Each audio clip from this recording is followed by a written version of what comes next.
just want to dive right into the daily art, get that out of the way. I just think it's really fascinating. And I think that it kind of ties into what you're saying, kind of brute forcing everything. I imagine there's a bit of that in there, but there's a lot. Do you want to talk a little bit about that? I mean, obviously, like, what inspired you to start doing daily pieces of art and what it is that you're typically doing? Sure. So what inspired me was many, many years ago, and I've been doing it for 13 and a half years, I wanted to get better at drawing. And so I saw a artist in the UK named Tom Judd who did a sketch a day in like a book, and he released it. And I saw this after he'd already done it. I don't know if he was uploading it as he was doing it or not. And this is, back in 2006, 2005. And so I saw that and it was like, oh, this is really cool. Like, he did a sketch a day and you can kind of see the progression and this and that. So that's what I did the first year. I did a sketch every day. And so after that year was over, I learned a lot. I was still terrible at drawing, but I learned a ton that year. And it pushed me to try a bunch of different things that I'd never tried before, different techniques, different, mediums of drawing and this and that. And so I'd always wanted to learn 3D. And so I was like, I wonder if I could do a render every day, and have that be a way to teach myself 3D. So I was like, okay, I'm going to do a render in Cinema 4D every day to sort of learn it. And you can go back and look at those first ones. And I'm very much starting at absolute zero, holy crap, I can make reflections. This is amazing. Just very, very simple things. It's looking like all 3D Cafe stuff. What's up? You remember 3D Cafe back in the day? I never used it, and I really never used anything. Before Cinema 4D, I feel like I used Bryce or Poser or something, a tiny bit. I don't even remember for what, but very, very little. Well, 3D Cafe, just really quickly, it was an old 3D website. I kind of like high-end 3D, showed a lot of stuff like Maya work, stuff like that. 3D Cafe would have a lot of personal 3D work people would post in the 90s. Okay. But the funny thing is it pretty much was 90% Bryce and Poser. So that's funny. Yeah, it's definitely those early days. I was very... before I got into 3D, I wasn't that sort of aware of it or following it really. It was more just oh man, that's the thing I'd love to always eventually do, just because it seemed like it was well, if you can do something in 3D, you can do kind of anything, because it's sort of it can incorporate all of the other things. It can incorporate drawings, it can incorporate animation, it can it's sort of, to me, the most exciting sort of medium, because it can bring in all of the rest of the mediums. You can composite it with footage. You can there can be elements of just about everything else in, that sort of package. That's so cool. And I think that says a lot about why you're doing it, because you're not doing it necessarily for everyone else. You're doing it for yourself. Otherwise, I'm doing it to get better. I'm doing it because I fucking suck, and I still suck at so many things, and I need to get better. And I look at kids who are fucking, it's changed over the years. Before it was I saw these people and it's I fucking suck. And I did suck. And it's I need to get better. And so it was I desperately want to get better. Now it's kind of switched to okay, I'm a little bit older. I've been around for a while. This fucking 23-year-old kid coming up. I got to fucking, this kid's fucking amazing. So it's those are the things that are motivating now. So it's kind of changed over the years from okay, I've done a couple things here and there, but now I got to fucking stay ahead of this damn kid. It's always been about God damn it, this fucking sucks. It needs to be better. And it's very much something I deeply, deeply believe. No, that's cool. And I think you're right. I think these days the tools are a lot easier. So before, there's a bigger learning curve. So there weren't as many people doing it. Now, especially ZBrush, you can just pick things up and start knocking stuff out. So, not having that barrier of resistance means that anyone can just start outletting their talent and do the things that they want. So it means that, you go on ArtStation and there's 15-year-olds who are doing stuff that's just mind-blowing, and it's just kidding me?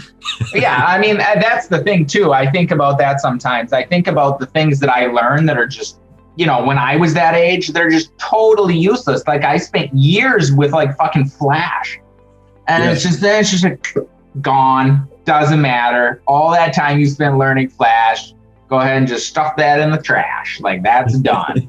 And so it's like the kids coming up now, they're learning, they're learning these things. They can just download fucking Blender, and it's goddamn amazing. Like it's even 10 years ago, having the capabilities in Blender now, it'd be like, wait, what? You can just fucking click a button and it does whatever. Like, it's like mind blowing the things that are like, free.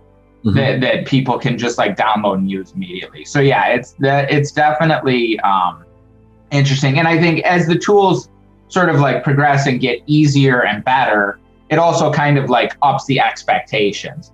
Like, I think about when this is probably like 6 years ago, maybe.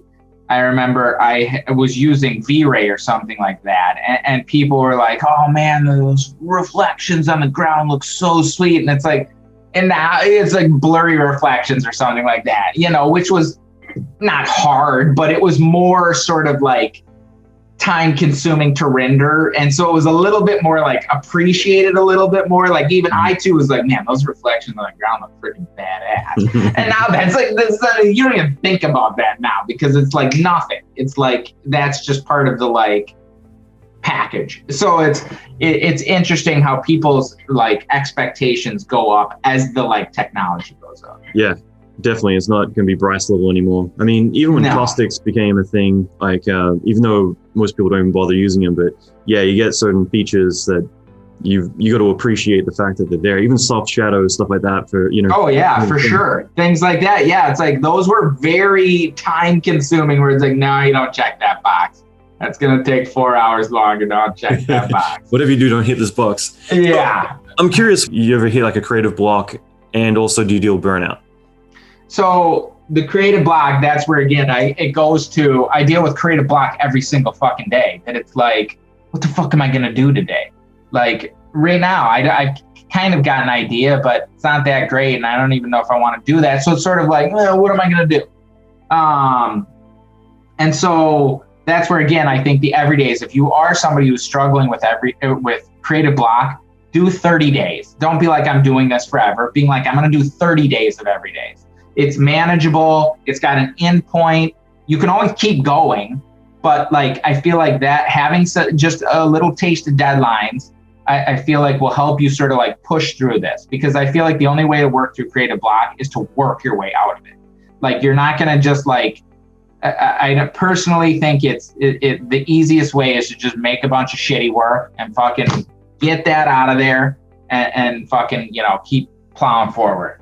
In terms of burnout, there again, I feel like the everydays are good because it's not about fucking cramming and like, I'm going to stay up for 3 days fucking straight and like fucking go ape shit and learn Houdini and fucking, this week I'm learning Houdini. Like that's not what it is. Like it's about taking, a big, long sort of like lifetime or career or whatever of learning and growing, and whittling it down into very sort of like manageable, like I'm just going to work like a couple hours today or like an hour or whatever. And the other thing you could do is if you like want to do every days or something like that, like set a time limit. Be like, you were talking about speed painting. Be like, I'm going to just speed paint for 30 minutes. Like that's it. And there's going to be a time limit. And I'm going to make it very clear when I post this was 30 minutes. Don't look at this as something that I spent 2 weeks on. I spent 30 minutes. And so I feel like if you make that clear, people are like, well, it's 30 minutes. Like, what can you do in 30 minutes? Mm-hmm. So, I feel like taking steps to like kind of mitigate that, because once you kind of get burned out, it's one of those things where it's like, I feel like it's really hard to come back from, because you have this negative association with the thing that you used to love. It's not fun anymore. It's fucking painful. And so once you get to that point, it's tough to come back from, and so I'm very sort of like conscious of when I've got too much on my plate and it's not fun anymore. And I dial it back. And it's not really with the everydays, or sometimes it is if I'm putting too much pressure on myself with it. It's just like, okay, whatever. It is what it is going to be today. And like, this or that. So I think that, you know, if you want to have a sort of long career in this industry, it's very much something you need to like be cognizant of. It's awesome, man. Thank you so much.